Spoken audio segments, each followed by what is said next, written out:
Good morning. It is a beautiful and wonderful day here in New Zealand today. It's remarkable as well because today is voting day. Nothing really special about that except again it reminds us that we have a choice. We have a choice to put up or shut up. In other words, place a vote on who we wish to see represent us, or if we don't, then don't complain. Now, that is a very simple analogy, but if we take that a step further, if we go into life itself, if we go into the very energy of what is happening around us at the moment, we all have to realize we have a say in how our lives unfold and what is happening in the creation of our world.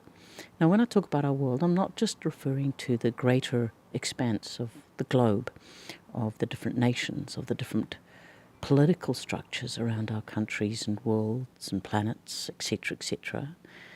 I'm talking about us as individuals. I'm talking about the core energy of who we are.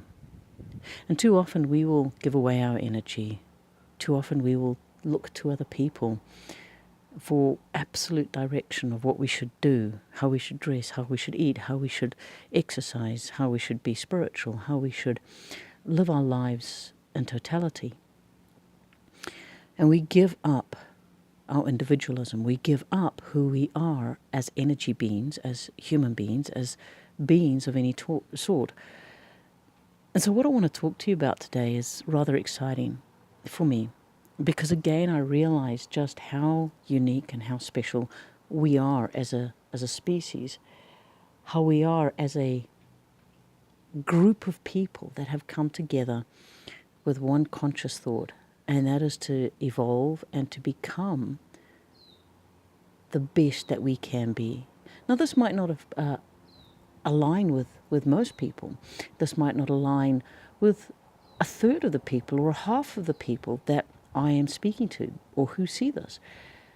But one thing I have realized is that if I don't speak my truth, then I am not who I want to be, neither who I say I am.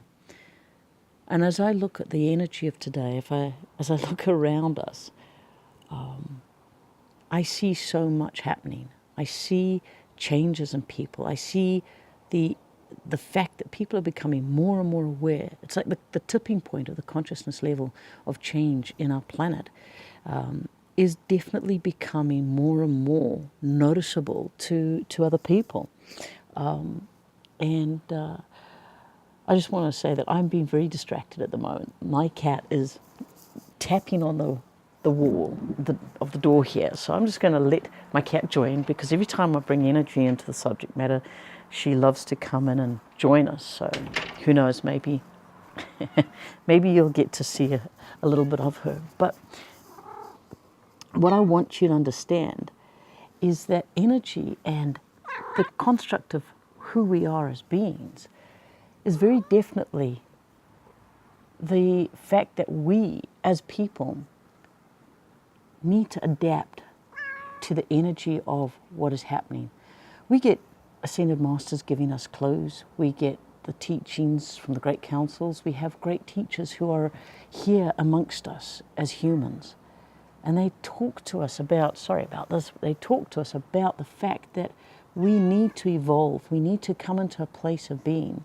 We need to understand that we are definitely here for a purpose, here for a reason, not to dictate, not to tell other people how to live their life, but to advise, to give the best options of what suits the energy of this fractional time. And we are in a fractional time. Our part of the universe is often referred to as this quarter,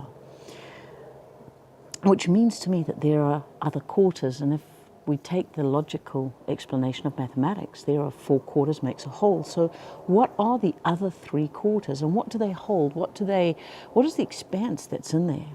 And when are we going to find out? And perhaps that finding out comes when we are in balance in our own quarter. But if we're in balance in our own quarter as a human species, as a group of beings, then we must learn to accept that there are others here that are here to teach us, whether we call them Palladians or Andromedans, whether we call them greys, whether we call them whatever you want, but they are here to teach us. What are they teaching us? What are we accepting from them? Some of the teachings are not always balanced, are not always for our highest good, for our highest explanation of life. Some of them are to entrap us. But others, and I say this very, very sincerely, there are a strong number of beings that are out here willing to help us balance, willing to help us come back into the alignment of who we are as a species, as a beingness. Because there are those that know themselves as the first humans, the original ones. Well, what are you teaching those who are not the original ones, not the first humans? What is the greater expanse that you're bringing into the balance of Gaia at this moment? For there are many things fluctuating in the energy of Gaia at the moment.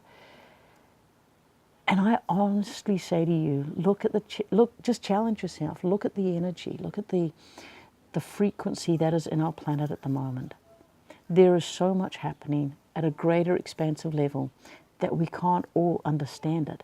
And this is why many of us will come and we will ask questions and we will say, what about this, what about that? And we will get ourselves to think and get you to think about what is your specific place, your specific moment, and what's happening in the world for yourself, for your energy at the moment. How are you responding and how are you being the cog that is helping the other cogs to turn?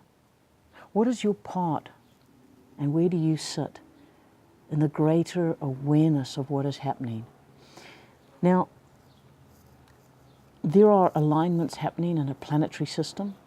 There are awakenings and teachings and awarenesses that are being brought forward. We've just had the Lion's Gate, of which many of us have had old areas, old strengths, old consciousnesses ripped from us. And we are having to relook at who we are in this new light and this new understanding of the downloads that are happening, that are still happening.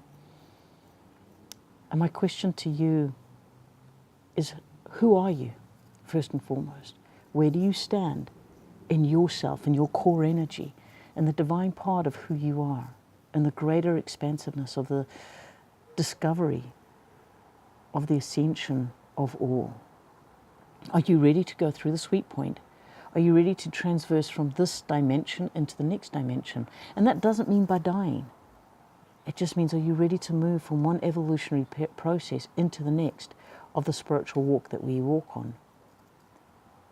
These are questions that I'm going to be covering. These are things that I'm going to be starting to talk about, not just for myself, because I need to understand these, but because I believe that we are in a time that we need to see. We need to rip away the hidden parts of ourselves, and we need to expose who we are as beings. Who are we really? Who are we? Who am I? Really? Do I like who I am? It's not so important if you like who I am.